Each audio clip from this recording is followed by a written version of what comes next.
আসসালামু আলাইকুম রহমতুল্লাহ, প্রিয় ইতালি প্রবাসী। আশা করি সবাই ভালো আছেন। আজকে আমাদের স্পেসিফিক কিছু প্রশ্ন থাকবে। আপনাদের যে প্রশ্নগুলো আপনারা করেন আমরা ওইগুলার অ্যান্সার দেওয়ার চেষ্টা করি সব সময়। তো আমাদের সাথে থাকেন আমাদের আঙ্কেল হোসেন মোহাম্মদ সাজ্জাদ আঙ্কেল। কিছু প্রশ্ন করবো, আপনি একটু আমাদেরকে হেল্প করবেন, সহযোগিতা করবেন অ্যান্সার দিয়ে। হ্যাঁ, ধন্যবাদ কবির। অবশ্যই তুমি প্রশ্ন করো প্লিজ। জি আঙ্কেল, প্রথমেই নুল্লস্তার ব্যাপারে কিছু কথা জানতে চাচ্ছি আমরা। সেটা হচ্ছে বর্তমানে নুল্লস্তার অ্যাপ্রুভাল রেট কমে যাওয়ার মূল কারণ কি? কোন ধরনের ফাইল বেশি রিজেক্ট হচ্ছে? কোন কোন মানে লসটা? যারা এই যে ফ্লুসিতে জমা দিচ্ছে এগুলার ব্যাপারে।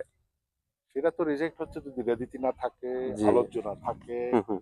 তারপরে আপনার যেই লিকুইডিটি যদি না থাকে, তাহলে সেটা তো অবশ্যই রিজেক্ট পেয়ে যাবে। যেমন জি জি আপনার ফ্যামিলির কথা বলি বা কলবাজারদের কথা বলি। আপনার ফ্যামিলি আছে, বাচ্চা আছে, কারিগরে করছেন, আপনার 27,000 টাকা অবশ্যই লাগবে। আপনি যদি জি জি। 24,000 দিন সেই তো ক্যান্সেল হবে। ওকে। জি, বুঝতে পারছি আঙ্কেল। অনেক সময় নুল্লস্তা অ্যাপ্রুভ হওয়ার পরেও ভিসা অনেক দেরি হয় বা রিজেক্ট হয়, এটার কারণ কি না আঙ্কেল? না, বর্তমান এটা। সিস্টেমে কোনো বিষয় রিজেক্ট হয় না।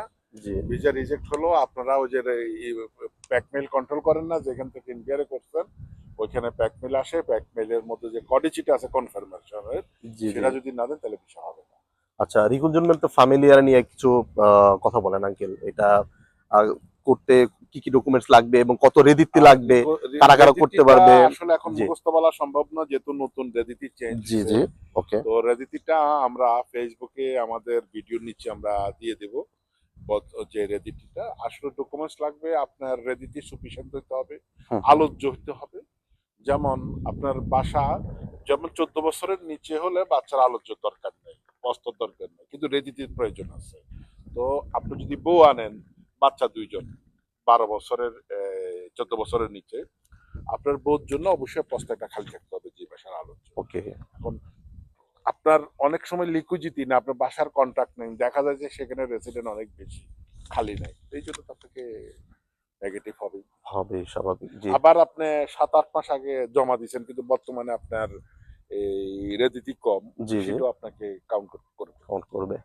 আঙ্কেল, ইদানিং অনেকেই প্রতিজন স্পেশাল ডকুমেন্টসটা পাইতেছে, তারাও কি ফ্যামিলি নিয়ে আসতে পারবে? অবশ্যই, আচ্ছা। অবশ্যই তাদের জন্য কি কি তাদের লেজ্জেটা জন্য কিরকম? তাদের জন্য আলোচ্য প্রয়োজন নাই, রেদিতির প্রয়োজন নাই, শুধু প্রমাণ হতে হবে যে এরা তাদের বউ। টেলিফোনে বিয়ে করলে আবার চলবে না। আচ্ছা আচ্ছা। মানে ভ্যালিড ডকুমেন্ট দেখাইতে হবে যেটা প্রুফ করে যে সে তার ওয়াইফ অথবা সে হ্যাঁ তার হ্যাঁ, বাচ্চা। বাচ্চা। এটা আর যাদের আঙ্কেল আজিলোর ডকুমেন্টস আছে বা সুসেদিরিয়ার ডকুমেন্টস আছে তাদের জন্য তাদের তো আরো সহজ, তাদের আরো সহজ। তাদের আরো সহজ। তারা এমন আছে যে জি জি। যে কমিউনিতে থাকে, যদি ফ্যামিলি নিয়ে আসে, তাদের অগ্রাধিকার হলো তারা বাড়ি, কমনের বাড়ি এগুলা সহজ পেয়ে যাবে যদি জি জি। রেদিতি কম হয়। ওকে। ওদের জন্য রেদিতির প্রয়োজন নেই। আচ্ছা আচ্ছা আঙ্কেল, বুঝতে পারছি। আঙ্কেল, টাইম নিয়ে যদি একটু বলেন, এই দোমানদা করার পরে কিরকম টাইম আসলে লাগতে পারে আইন আসলে? হলো হুম। আপনার দোমানটা থেকে সর্বোচ্চ নবান্তা জন আইন, এটা যেটা কি মিনিমাল মেনতে? হ্যাঁ মিনিমাম, এটা এটা কি মাসিমাম, মাসিমা? মাসিমাম ওকে। এটা হলো আইন। আচ্ছা আচ্ছা। শিরকল এটা হলো 25 2028 পরে যে আরেকটা ইয়ে আছে সেটা মুখস্থ নাই, 2017 সালে এই শিরকলটা, আচ্ছা সেটা আচ্ছা। চেঞ্জ করে নাই। মে মাসের সম্ভবত 17 তারিখে আপনার এই শিরকলটা, তো এই শিরকলটা চেঞ্জ করে নাই। জি জি। সেই অনুযায়ী নবান্তার জন্যের মধ্যে আপনাকে রেসপন্স দিতে পাউন্ড প্লাস। আবার এই শিরকল অনুযায়ী যদি আপনার দেশে ভিসার জন্য রেসপন্স করেন, 30 জনের মধ্যে রেসপন্স দিতে পাউন্ড। নতুন আইন অনুযায়ী। হ্যাঁ, নতুন জি। আইন এই শিরকল অনুযায়ী এটা দুই সব হাজার সময়। সতেরো সালের, নতুন আচ্ছা কোনো আচ্ছা। চেঞ্জ হয় না। নতুন আগেরটাই শুধু বহাল আছে রেদিটি, এখনো। জি রেদিটিটা চেঞ্জ হয়েছে।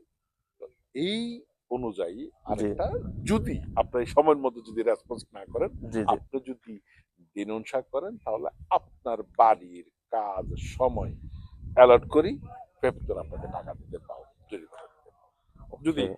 আপনার কল্পনা থাকে। জি জি আঙ্কেল, বুঝতে পারছি। আমরা মোটামুটি ক্লিয়ার, আলহামদুলিল্লাহ আঙ্কেল। আচ্ছা আঙ্কেল, আমরা তো ওয়াইফের এবং বাচ্চাদেরকেই ফ্যামিলির মধ্যে সবচাইতে যারা মানে অধিকার পাওয়ার বিষয়টা আমরা সবসময় বুঝি। তো এটা বাবা মার ক্ষেত্রেও কি সেম জিনিস এখন হ্যাঁ, বাবা বর্তমানে মার আঙ্কেল? ক্ষেত্রে, হ্যাঁ, বর্তমান আইনেও আপনার বাবা মাকে আনতে পারবেন, যদি আপনি প্রমাণ করতে পারেন যে আপনি বাবা মাকে দেখাশোনা করেন, ওনাদেরকে দেখাশোনার কেউ নেই। মানে ডিপেন্ডেন্ট আমাদের উপরে, হ্যাঁ, এইটা আমার প্রমাণ করতে জি হবে। জি। প্রমাণটা আমরা কিভাবে করতে পারি আঙ্কেল? প্রমাণটা আপনাকে করতে হবে অফিসিয়ালি ডকুমেন্টস দিয়ে, যে যেমন আপনি টাকা পাঠান, প্রতি মাসে আমি টাকা পাঠাইতেছি, সেগুলার ওদেরকে দেখাশোনার রিসিভুতা। কেউ নেই, ওদেরকে হুম। আপনার এখানে অ্যাবিলিটি আছে, বাসা আছে, আপনি রাইট। ওদেরকে নিয়ে আসতে পারবেন। জি জি, বুঝতে পারছি আঙ্কেল। অসংখ্য ধন্যবাদ আঙ্কেল। প্রিয় শ্রোতা বিন্দুরা, আমরা আসলে আপনাদের গুরুত্বপূর্ণ প্রশ্নগুলোর অ্যান্সার দিলাম। আশা করি সবাই ভালো থাকবেন। ইনশাআল্লাহ আমরা পরবর্তী ভিডিও নিয়ে আসবো। আসসালামু আলাইকুম রহমতুল্লাহ। অবশ্যই।